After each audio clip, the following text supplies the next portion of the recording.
घंटे व्यस्त रहने वाली उत्तरकाशी की इस सड़क को लोक निर्माण विभाग ने रातों रात बीच में खोद डाला और फिर चैन की नींद सो गई।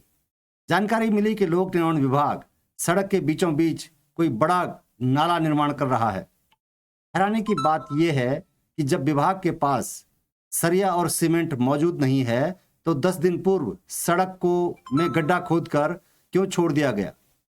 रात के समय सड़क के बीचों बीच बने हुए इस गड्ढे में कोई बड़ा हादसा हो जाए तो इसके लिए आखिरकार जिम्मेदार कौन रहेगा। जिला मुख्यालय उत्तरकाशी की यह अहम सड़क विकास भवन के अलावा केदारनाथ बाईपास को भी जोड़ती है। लंबे समय से इस सड़क पर नाले का पानी बह रहा है, जिसके चलते सड़क पूरी तरह से उखड़ गई है। सड़क के किनारे बने नालियों के निर्माण और सड़क रिपेयर करने की मांग बराबर लंबे समय से उठती रही है। कई वर्षों के बाद सरकारी अफसरों की आंख खुली, लेकिन काम का तरीका वही ढाक के 3 पात। बजट आवंटित होते ही आनन फानन में सड़क को बीचों बीच से खोदकर छोड़ दिया गया।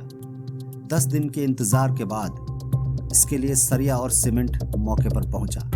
11वें दिन यहाँ सरिया कटना शुरू हुआ और 12वें दिन पीसीसी डालकर सरिया बिछाना शुरू हुआ।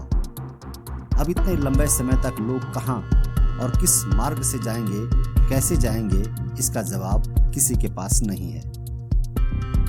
गौरतलब है कि उत्तरकाशी से तिलोत पुल निर्माण में भी यही तरीका अपनाया गया है। पुल पर काम शुरू होने से महीनों पहले आवाजाही के लिए इसे बंद कर दिया गया और फिर इतने बड़े पुल पर 2-3 मजदूर काम करते हुए दिखाई देते हैं।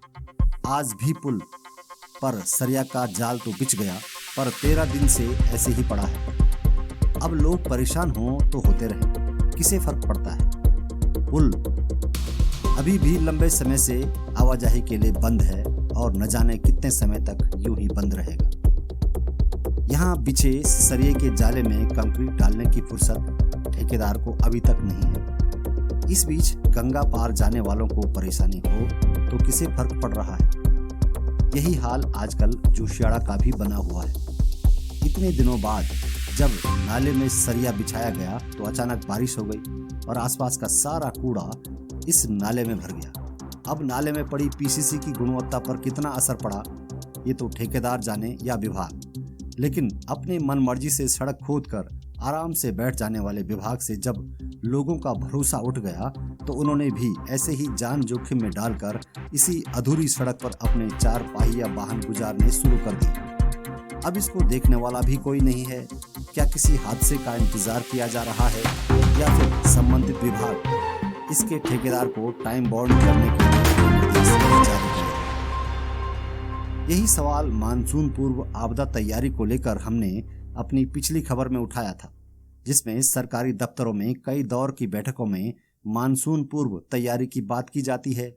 सड़कों के किनारे बने नालियों की सफाई की बात की जाती है, लेकिन धरातल पर ऐसा होता नहीं है। और जब बारिश के बाद भरी हुई नालियों से मलबा पत्थर सड़क पर बहता हुआ लोगों के घरों में घुसता है, तब आपदा प्रबंधन से एक बड़ा बजट स्वीकृत होकर फिर से ठेकेदारों और विभागीय अधिकारियों के बल्ले बल्ले हो जाती है। अब ये तो वही बात हो गई कि आम जनता रोए तो भी ठेकेदार को फायदा और हंसे तो भी उनको फायदा।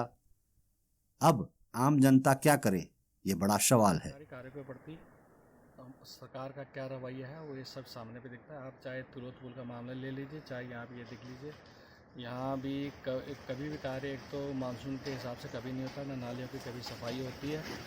कार्यदायी संस्था क्या होती है अपने हिसाब से खुदाई वदाई करके तो छोड़ देते हैं, लेकिन ये नहीं देखते कि आम जनता को की आवाजाही में कितना फ़र्क पड़ता है और आम जनमानस इससे कितना प्रभावित होता है। इसको आप देख लीजिए, अगर ये 10 दिन पहले खोद दी गई थी, अब मानसून शुरू हो गया है, बारिश शुरू हो गई है।